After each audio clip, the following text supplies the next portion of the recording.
Haley accused Russia of creating a catastrophe of suffering by supporting separatist groups and violating its obligations under an international ceasefire agreement.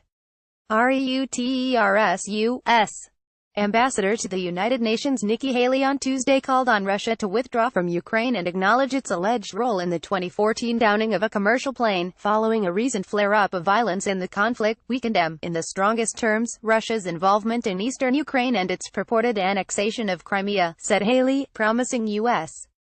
sanctions will remain in place until Russia withdraws from the long-simmering conflict, which she called a textbook example of the direct violation of the sovereignty of one UN member state by another member state. According to CNN, Haley made the appeal at a UN Security Council meeting on the conflict Tuesday, during which representatives were briefed on recent instability in the region.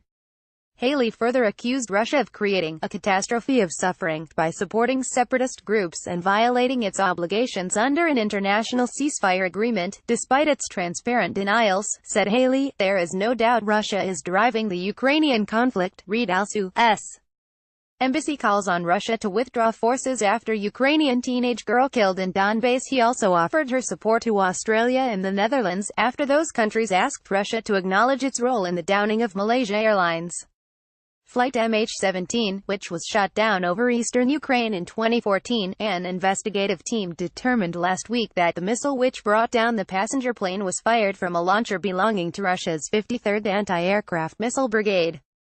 For his part, Russian ambassador to the United Nations Vasily Nebenzia mocked pathetic expressions, accusing Russia of aggression as propaganda. We are not in a state of war with anyone, insisted Nebenzia in his characteristically impassioned remarks, which were often laced with sarcasm and peppered with heated criticism of the Ukrainian government.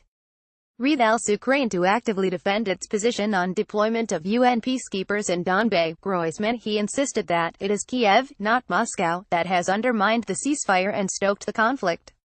Speaking for more than half an hour, Nebenzia dismissed Haley's criticism, noting the United States' long history of illegally invading sovereign states. He further questioned the investigative team's findings on the downing of MH17, and called for a credible and transparent investigation into the tragedy. If you see a spelling error on our site, select it and press Ctrl-Enter.